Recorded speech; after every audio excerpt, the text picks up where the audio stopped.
जीत और महागठबंधन की हार को लेकर आपकी खुद की समीक्षा क्या है? देखिए, अब तो अभी मैं बिहार की जनता के निर्णय का सम्मान ही करूंगा, लेकिन क्या 10,000 रुपया देके 20,000 करोड़ रुपया में बिहार की वोट खरीदी जा सकती है?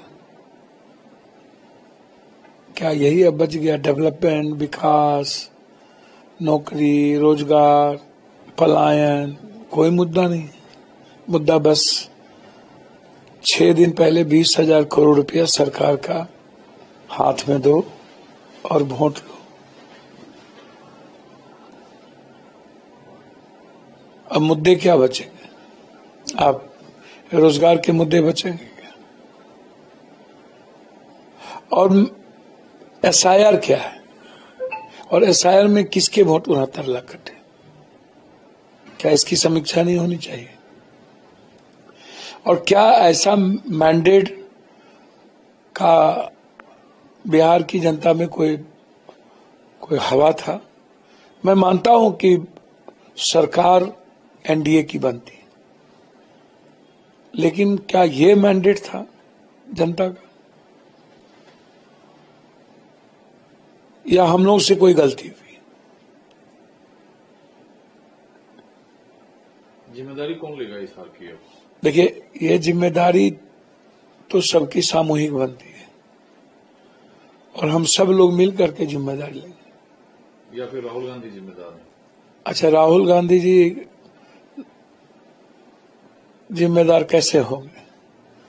निर्णय है प्रदेश का। मुख्यमंत्री राहुल गांधी जी ने, पार्टी ने, हमारे गठबंधन ने तेजस्वी यादव जी को मुख्यमंत्री के रूप में घोषित किया। तो हमारे निर्णय में, राहुल गांधी के निर्णय में कोई भी, न ही निर्णय में और न ही बिहार की जनता के प्रति जो उनका संघर्ष था, उनकी संवेदना थी, बिल्कुल समर्पित था। युवाओं को लेकर के बिल्कुल क्लियरिटी थी। तो मैं नहीं मानता कि जरा सा भी, थोड़ा भी मुझे मानने इसमें हिचक नहीं है कि इसमें राहुल गांधी जी ने कोई कमी रखी है, इसमें प्रभारी ने कोई कमी रखी है। ये जो सामूहिक, ये जो कोई बात लोग कहते हैं, अरे भैया आप कर लेते, आप क्यों नहीं किए?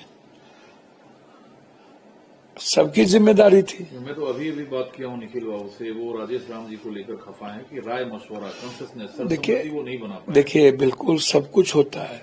कोई एक हम बना लेते, हमारे यहाँ सबकी तो दायित्व बनती है ना। इंडिया गठबंधन और कांग्रेस के प्रति कांग्रेस ने तो सबको सब कुछ दिया है।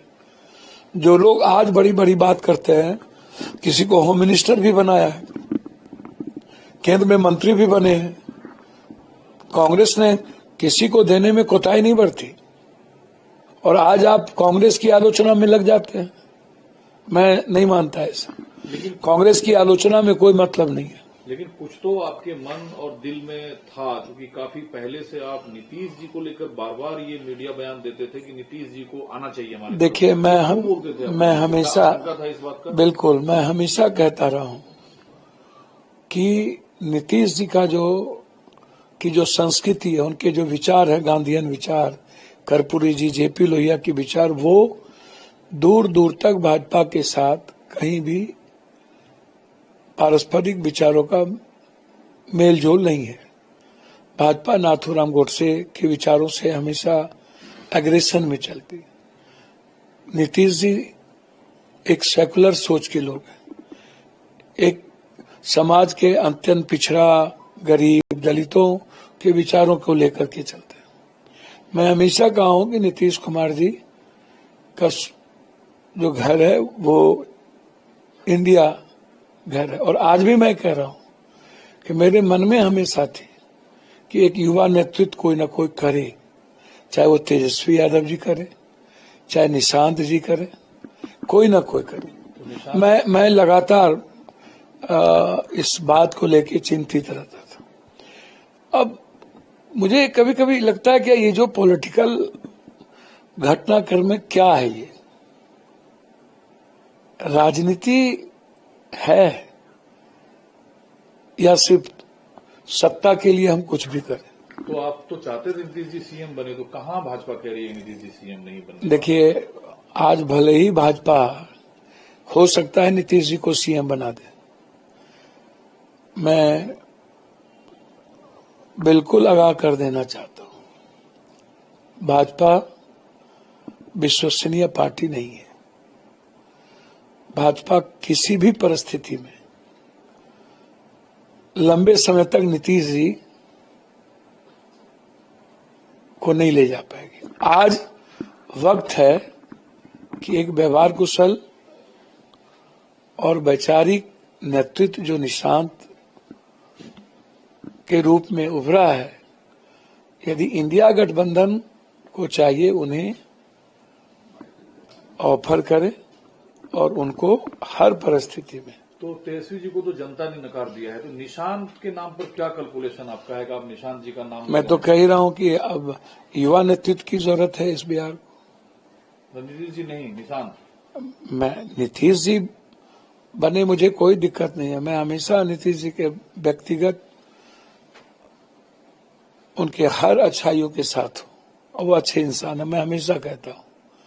लेकिन वर्तमान समय में यही वक्त है और ये पुकार है युवा नेतृत्व की, और ऐसे समय में ही नीतीश जी को निर्णय लेना चाहिए और वक्त आ गया है निशांत को आगे करने की, ताकि बीजेपी को भविष्य में कोई मौका ना मिले पीठ में खंजर हो। तो फार्मूला क्या आपके पास है निशांत को? भैया बहुत क्लियर है, कांग्रेस है, मीम सेकुलर सोच के लोग हैं, वो तो इधर उधर जाएंगे नहीं। माले है, आरजेडी है, निश्चित रूप से तेजस्वी जी गले लगाएंगे अपने भाई को। लगा लेंगे, लगाना ही चाहिए।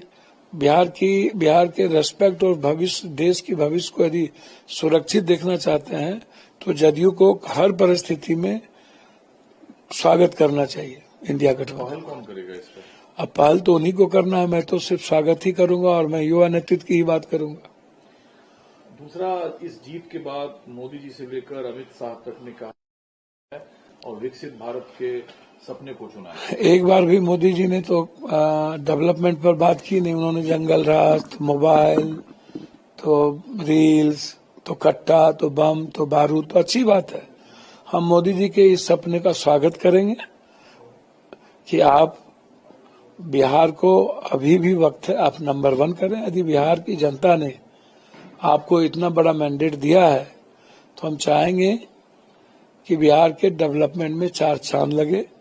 बिहार के साथ जो आज तक नाइंसाफी होती रही है, अनदेखी होती रही है, आगे डबल इंजन की सरकार यदि बनती है तो आप मोदी जी बिहार के साथ सौतेलेपन का व्यवहार नहीं करेंगे, ऐसा मैं मानता हूं। आपने कहा कि आपको ऐसा तो लग रहा था कि एनडीए की सरकार बन सकती है, बट इतनी सीटें नहीं आएगी।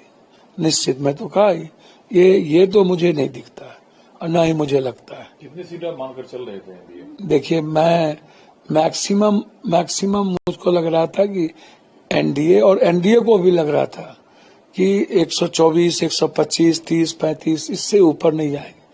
लेकिन इतना बड़ा मैंडेट, इसके लिए कहीं न कहीं हमें गंभीरता से समझना पड़ेगा, सोचना पड़ेगा। अब अभी तो स्वागत और सम्मान करेंगे इस बड़े मैंडेट का, बिहार की जनता का, लेकिन जरूर इस पर एक